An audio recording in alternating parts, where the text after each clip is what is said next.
When you give an estimate, a person's going to say, well, that's approximately right. And then you could then give them some options of a lower quality and a higher quality paint job, shall we say? I mean, is that something you do if you talk about things like that or not? I have on occasion given a person, if they really like it, they really want to do it, but they don't quite have the budget for it, I'm willing to work with a person and then cut out some of the things. Cut out a step. Maybe we could say, why don't we just go with a tinted primer and one coat of finish paint, use a nice high quality paint, but it's going to cover really good, and it won't have what they call the millage. It won't be as thick on there with this. Won't have the second coat, but it'll still cover and it'll look good.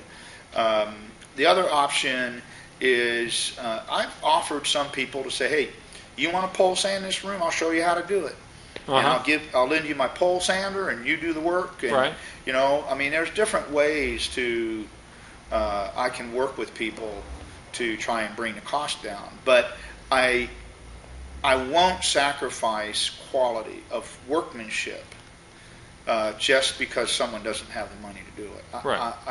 You got a standard then. Yeah. Or I'll say, let's do one room. You can afford to do one room this time, but you can't do the hallway and the stairwell this time. We'll do that next year. So let's make sure we do it right. Let's make sure we do it right. Okay, what's the downside of it doing wrong? What happens when if you cut corners and you're doing it like you say that you're not happy with? What is happening that makes you averse to this thing that you're saying you don't want to have happen? What happens to the people or their home or whatever? Well, first of all, it doesn't look as good. Okay, when you walk into a room that's been painted very quickly, very inexpensively, you can tell it. It looks like a cheap paint job.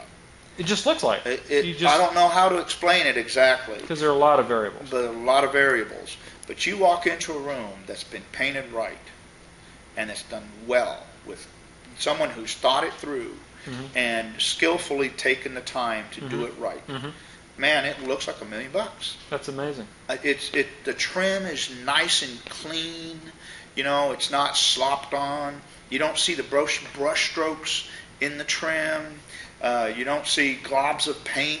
That they put. It was thick here and thin there. It's just done well, and it looks good.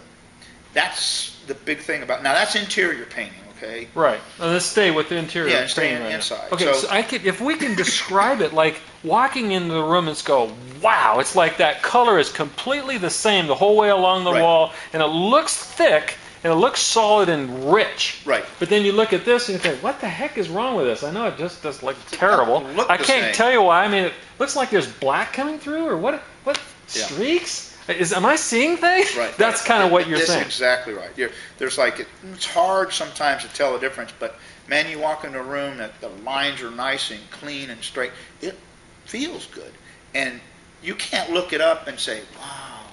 Nobody walks it. Very rarely do I have anybody walks in and paint after I've painted it, and they look and they say, "Whoa, you make a really nice straight line across the ceiling." Well, before it had slop all over the place, but they had gotten used to it. Right. But when you look at the room now, it just looks clean and crisp, and it's just something about a very good quality paint job that it just looks really good.